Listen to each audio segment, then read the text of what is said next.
Қайырлы күн құрметті оқушылар, бүгін бізде 4-3 сабақ әрекеттесуші заттардың біреуі артық болатын реакцияға есептер шығару. Ал ендеше кеттік басайық.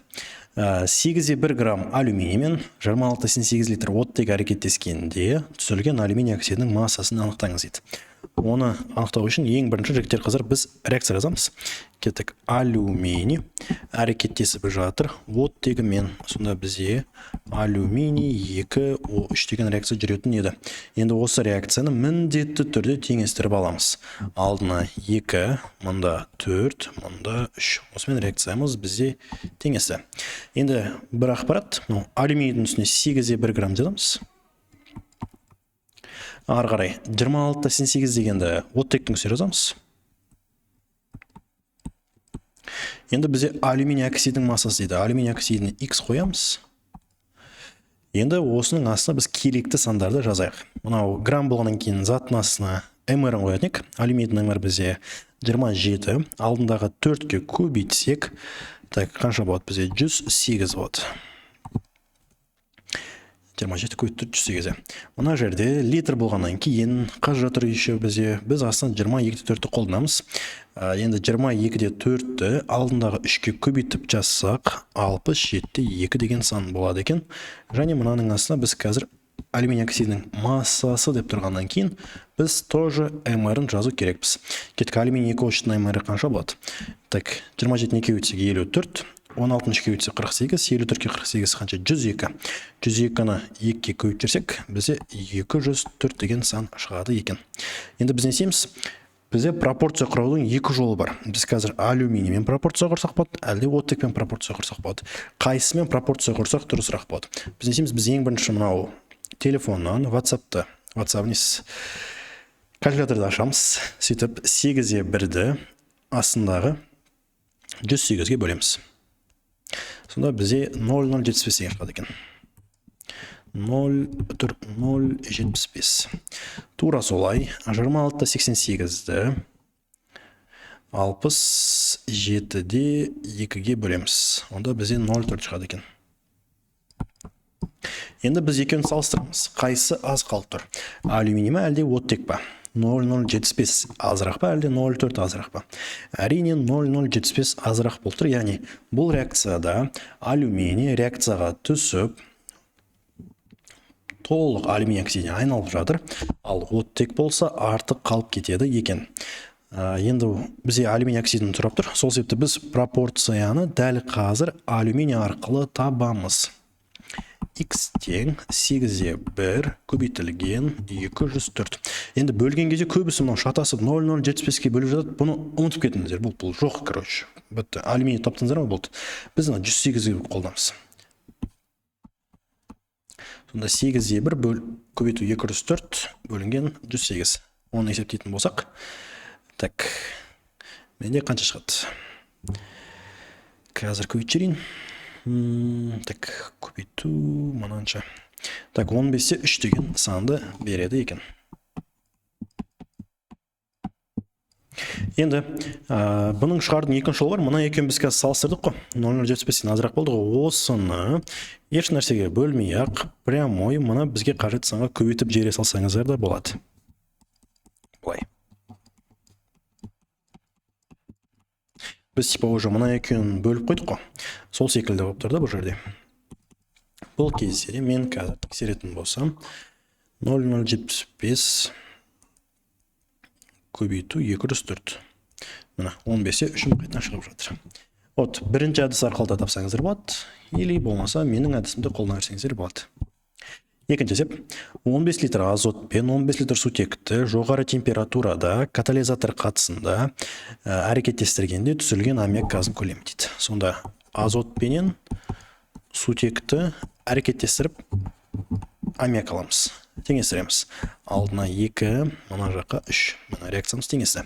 Енді азоттың үстіне 15 литр, сутектің үстіне 15 литр, аммиакқа X литр. Литр болса, жігіттер қыздар заттардың астына 22-де 4 жазамыз. Мына жаққа 22-4, бірақ 3-і бар, сол себепті 67-2. Мына жерге тоже 22-4, алдында 2-сі бар, 44-те 8. Енді тура жаңағыдай бірінші үстінде тұрған санда, астында тұрған санға бөліп аламыз. Кеттік. 15-ті бөлек 22/4-ке.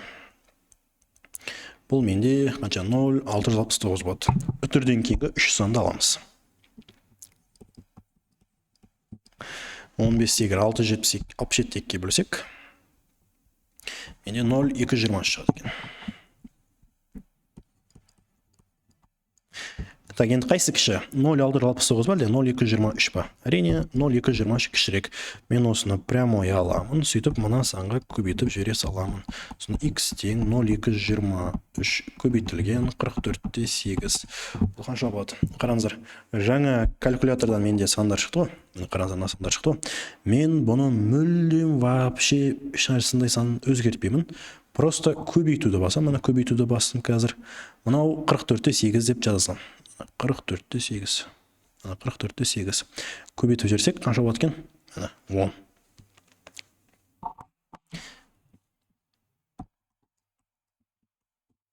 Біздің есептің жауабы сонда 10 литр.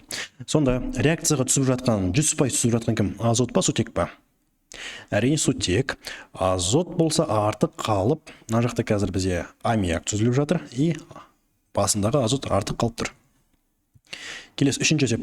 2,5 моль мыс оксиді 44-те 8 литр сутекпен әрекеттескенде артық қалған заттың массасын есептеңіз дейді.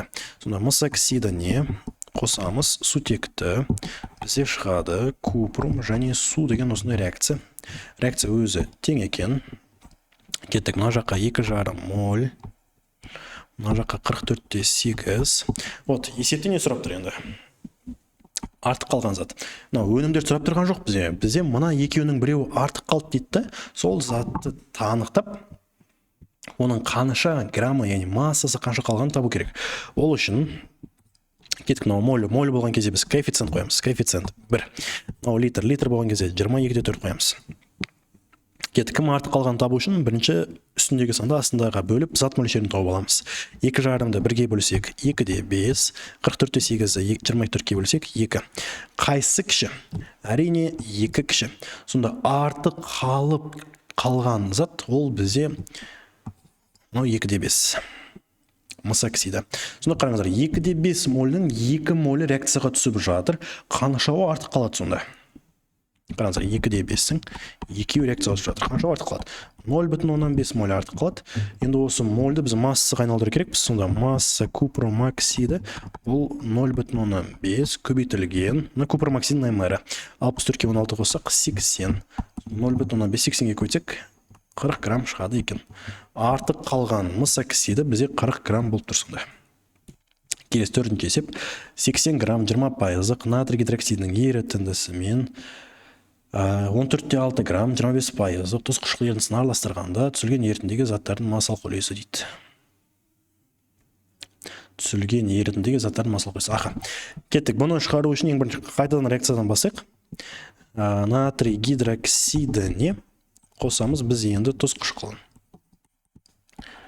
Натрий хлориді және су түсіледі. Енді реакция өзара тең. Біз 80 грамның 20%-ын табу қажетпіз. Яғни 80 грамның 20% ғана натрий гидроксиді. Ол үшін 80 көбейтемін. 20% дегенде жігіттер қыздар міндетті түрде пайыз көрсеңіздер ол 100-ге бөліп тастайсыздар. 20-ны 100-ге бөліп жерсек 0,2. 80 0,2-ге көбейтеміз, ол бізде 16 грамды береді. Сонда натрий гидроксиді бізде 16 грамм. Өзі тең. Ары қарай тура осылай 14-те 6 грамның 25%-ын табамыз. 14-те 6 көбейтілген 0,25. Оны көбейтіп жерсек. Так, 14-те 6 көбейту 0,25. Ол бізде 3-те 65. Осыны ашқылардың үстіне қоямыз. Енді осы жерде біз түзілген зат дейді. Түзілген зат натрий хлоридін табайық. Астына нөмірлерін жазайық. Так, нөмірі 40, нөмірі 36-та 5, нөмірі 58-де 5. Енді көрейік. 16-ны 40-қа бөлсек 0,4, 3-те 65-ті 36-та 5-ке бөлсек 0,1. Қараңыздар, қайсысы кіші? Әрине 0,1 кіші, сонда 0,1-ді тупа аламыз. 58-де 5-ке көшіп аламыз.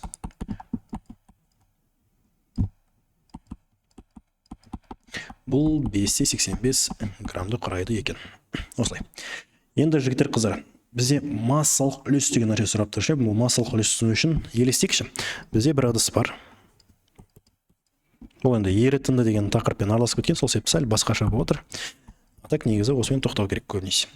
Осы ыдыстар бар. Бірінші ыдыс бізде 80 грамм, екінші ыдыс бізде 14,6 грамм. Қараңыздар, екі ыдысты бір-біріне былай құйып жатырмыз да, үшінші бір ыдысқа, мына жерде тұрған. Сонда екеуі бір-біріне құйылып массасы қосылып кетпей ме? Мынаның массасы бізде қанша болады сонда кез? 94,6 граммды құрайды. Енді мынаның ішінде натрий гидроксиді бар еді. 16 грамм. Мынаның ішінде H-хлор бар еді. Екеуін араластырсақ натрий хлор и су пайда болды. Енді бір қызығы есепте мына жерде бізде қараңыздар, түзілген ерітіндегі заттың деп тұрған жоқ. Түзілген ерітінді не сұрап тұр қазір? Заттардың, яғни мынау натрий хлордың судың жанында тағы да бір нәрсе артық қалады екен. Қараңыздар, реакцияға түспей қалған, до конца түспей қалған кім бар? Кім артық қалып кетті? Натрий гидроксиді ме, әлде H-хлор ма? Әрине натрий гидроксиді. Натрий гидроксиді 0,4 мольдің 0,1 ғана реакцияға жұмсалады. Сонда қанша моль қалып тұр? 0,3. Сонда давайте азайтып жіберейік. 0,4 азайтамын 0,1 ол 0,3. Енді осы 0,3 моль артық қалды ғой. Біз осы мольді граммға айналдырамыз. Масса натрий гидроксиді 0,3 көбейтілген. Так, мрге көбейтеміз. Натрий гидроксидінің мрі 40. Сонда 12 грамм. Қараңыздар, 16 грамм натрий гидроксиді бар еді басында, мына жерде 16 еді. Қанша қалып қалған екен сонда? 12. Мына жерде еще натрий гидроксиді бар. Бұл 12 грамм. Натрий хлоридін біз таптық 585 грамм. Енді осылардың массалық үлесін табу керек екен. 94,6-ны біз 100% деп алайық. 585-ті x пайыз деп алайық. X тең 585 көбейтілген 100 бөлінген 94,6. Қанша болады бұл? Калькулятор аламыз қайттан. 585 көбейтілген 100 бөлінген 94,6. 6-да 18 дейді.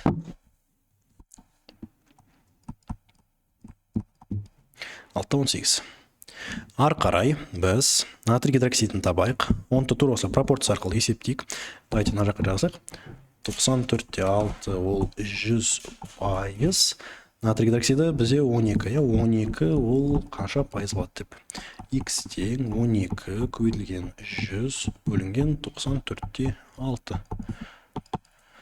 Сонда 12-ні 100-ге көбейтіп 94,6-ға бөлетін болсақ, бізде 12-де 68 деген шығады екен. Сонда жігіттер қыздар, біздің есептің дұрыс жауаптары ол ең бірінші 12-де 68% және 6-да 18% болып табылады. Осымен біздің 4-ші қиын есептеріміздің бірі аяқталды. Келесі 5-ші есепке көшейік. Ал кеттік. 67,2 литр хлорды бөлме температурасында 400 мл 38% натрий гидроксиді ерітіндісі тығыздығы 1,08 грамм миллилитр еді. Түсірілген ас тұзының зат мөлшерін табыңыз еді. Сонда хлорға қосамыз натрий гидроксидін. Бөлме температурасы еді. Сол себепті бізде натрий хлор О және H код түсіледі. Реакцияны теңестіріп алсақ, мына жаққа 2. Енді 67,2 литр хлордың үстіне 67,2 литр литр болса астына 22-де 4. Енді келесі бір мәселе бар. Мынау миллилитр пайыз тығыздық. Осында 3 санды көрсек, мына бір формуланы қолданамыз. Қазір масса тең ρ көбейтілген В көбейтілген омега. Яғни тығыздықты, көлемді, пайызды үшеуін көбейтсек, бізде масса шығады. Сонда масса тең 400 көбейтілген. Мынау тығыздық 1,08 және мынау пайыз 7,38 жаңа айттық. Пайыз көрсек бұл 100-ге бөлеміз едік. 7,38 100-ге бөлсек 0,0738. Қайттан калькуляторды аламын. 400 көбейтілген 1,08 көбейтілген 0,0738. Сонда 31-де 88. Жоқ шамен 32 деп жоқтайсақ болатын секілді. Сонда натрий гидроксиді бізде 32 грамм екен. Астына мр.